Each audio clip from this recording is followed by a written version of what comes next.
Captain John F. Manning Jr., well, it belongs to, I got traveled back to the States because I had orders to go to a short course at the Naval War College. And then they established this, they call it a post-command commander's course, and we were among the first class or two. And I think there was probably 12 to 15 or 16 of us in the class, and 2 months, and it was sort of a crammed course of, I guess they wanted us to say we went to War College, because the CNO at the time, I forget, was wanted people to go to War College. Finished that up, and after that, I had orders to the staff at Commander Naval Air Force's Atlantic Fleet, and I was the fighter readiness guy, and I was also the targets coordinator. I would assign targets to people, the various sizes and kinds of targets we had in the fleet. And then I did that for about,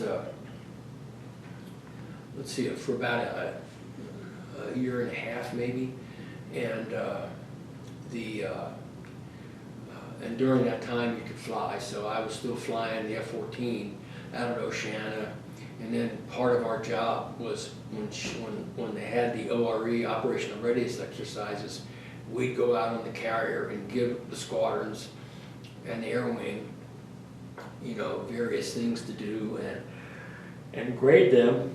And then we from the staff would fly in their airplanes and see how they operated. And I think I went through 4 or 5, 6 of those.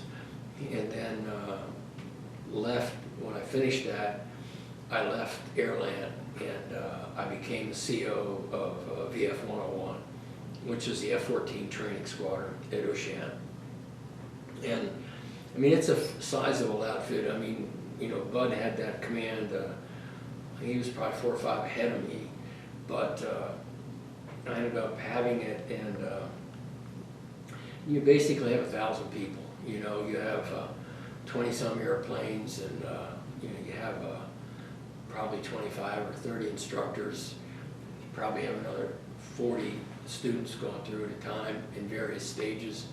And then you have all the maintenance people who are training in another area, but you have to train all the fleet maintenance people on the F-14. And I ended up, I mean, that normally is about a 2-year tour.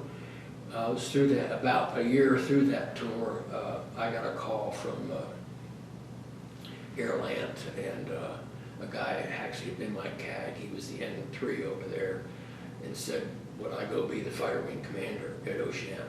And because the guy they had planned to be at couldn't go, he had to go to another assignment, and it was being run by the chief of staff. So long story short, I went over and took over the fighter wing. I was relieved at VF 101. You know, a month later, I went over and took over fighter wing 1, and had that job for 2 years. And during that time, you know, we ended up, you know, I think we deployed, you know, 10 or 12 squadrons in various air wings over the time.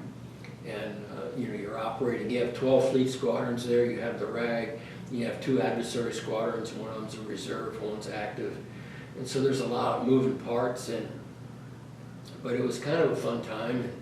And at one point in that tour, we ended up getting 24 new F-14s. And in the past, those airplanes had always gone to one air wing. You know, one squadron to get 12 new ones, the other squadron to get 12 new ones. And long story short, I had some folks look into some things, and because you're worried about compatibility between blocks of airplanes, and well, it turns out that some of the parts that weren't compatible, there weren't spares for anyway, you know, so they'd have to order a replacement no matter what they did.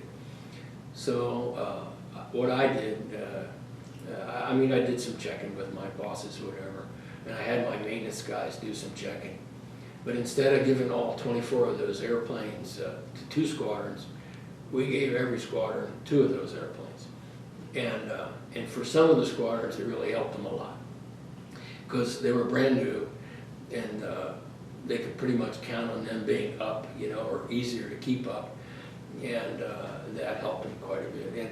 And it's a longer story, but I got some insight from that because one of the squadrons had come back from deployment, had some of the oldest airplanes in the fleet, and they had some of the best readiness numbers too. They took care of their airplanes really well.